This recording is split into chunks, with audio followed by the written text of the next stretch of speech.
Alors que le monde est encore euphorique de sa victoire contre le nazisme et essaie de penser les blessures affligées par les ennemis de l'humanité, alors qu'on affirme que c'est le temps des grands idéaux, de la paix pour tous les peuples, le temps de construire un monde plus juste.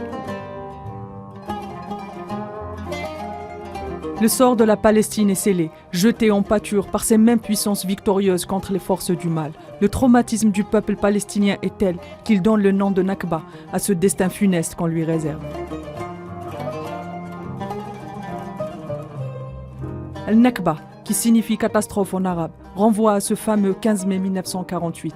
Le lendemain de la proclamation de l'entité sioniste comme seule autorité et État légitime sur les terres de Palestine. Il marque également l'exode de millions de Palestiniens vers les terres voisines, fuyant la terreur du sionisme, déjà fort de ses milices armées et de ses méthodes barbares, en particulier de 1947 à 1948. Le traumatisme est tel que Mahmoud Derwish, plume de la résistance palestinienne, lui-même enfant de la Nakba, contraint à l'exil dans un camp de réfugiés au Liban, écrira « Les souvenirs sont parfois l'identité des étrangers, mais le temps s'unit aux souvenirs. Il enfante des réfugiés que le passé abandonne et laisse sans souvenir. »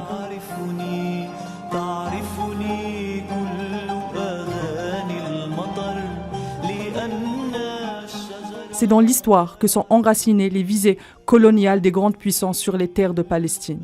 Ainsi, pour avoir l'appui des banques juives américaines et britanniques pendant la Première Guerre mondiale, le ministre britannique des Affaires étrangères, Lord Arthur James Balfour, adresse à Lord Rothschild, président de la Fédération sioniste de Grande-Bretagne, une lettre dans laquelle il promet la création d'un foyer national juif en Palestine. Dès lors, une importante immigration est programmée, avec le soutien de l'administration anglaise mettant en place des structures importantes, des écoles, des hôpitaux, une université, mais aussi des milices armées. Nous célébrons aujourd'hui le 74e anniversaire de la Nakba. 74 ans de violence, d'injustice et d'exil, mais aussi la mise en place d'une entité, montée de toutes pièces par les grandes puissances, notamment le Royaume-Uni à travers le traité de Belfort. Le peuple palestinien n'oublie pas le passé ni l'histoire héritée par ses ancêtres. Les Palestiniens restent attachés à leurs droits de retour. Pour assouvir leur appétit vorace sur la Palestine, les sionistes mettront en place en mars 1948 le plan Dalet, une véritable stratégie d'épuration ethnique et d'apartheid sur le long terme. Massacres de villes et de villages entiers, tortures et violences en tout genre sont utilisées par les milices de la Haganah et autres groupes armés pour déraciner les Palestiniens de leurs terres. Des violences qui en quelques semaines conduiront à l'extermination de plus de 400 villages, à l'exode de près de 800 000 personnes, mais aussi à la mort de plus de 15 000 Palestiniens. C'est marqué du sceau de la résistance que les Palestiniens revendiquent depuis les accords de Sykes-Picot et la promesse de Balfour, leur souveraineté légitime sur les terres de Palestine. Même si la Nakba représente aujourd'hui le début de l'exil forcé du peuple palestinien. D'ailleurs, la question des réfugiés et du retour continue à être le point central de cette revendication, aux côtés de l'édification d'un État national palestinien. Officiellement, la Nakba prend fin avec la résolution de 1948, dont l'article 11 consacre le droit au retour des réfugiés palestiniens. Mais fidèle à elle-même, l'entité sioniste n'a jamais consacré ce droit au peuple palestinien.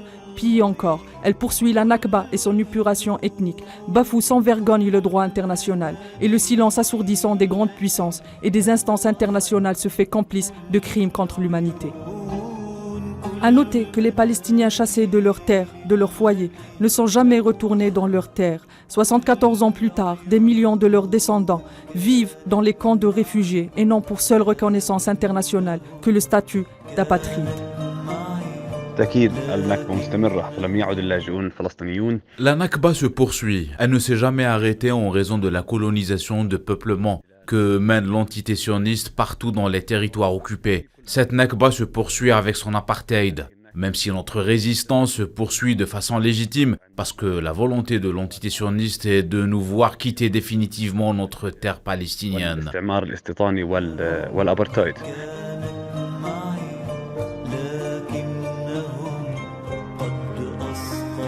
Dans un premier temps, la cause palestinienne sera l'élément fédérateur et rassembleur des nations arabes. Le nationalisme arabe et ses figures de proue porteront la question palestinienne au rang de cause commune.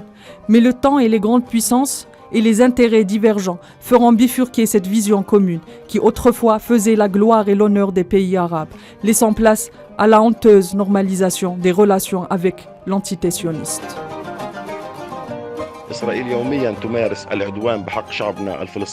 L'entité sioniste poursuit ses crimes contre l'humanité et à l'encontre du peuple palestinien. Ne sont épargnés ni les femmes, ni les enfants, ni les personnes âgées. L'entité sioniste assassine et exécute chaque jour des innocents. Que ce soit dans la bande de Gaza ou ailleurs, dans les territoires occupés, l'entité sioniste bafoue le droit international et les accords signés avec l'autorité palestinienne, notamment les accords d'Oslo. L'État sioniste pratique toutes sortes de tortures et de meurtres. Tous les jours, des enfants, des femmes, des vieilles personnes sont persécutées, violentées et arrêtées. Ces crimes ne seraient pas possibles sans la lâcheté de certains régimes arabes, qui se sont lancés dans la course à la normalisation des relations avec l'entité sioniste. Ces régimes relais sacrifient le destin du peuple palestinien. L'acharnement de l'entité sioniste à vouloir effacer tout espoir d'existence arabe et palestinien est tel que même les lieux saints musulmans et chrétiens sont profanés. L'expansion de la colonisation, la récurrence de la répression ne laissent aucune place à la paix, une paix pourtant appelée de ses vœux par les peuples libres du monde entier.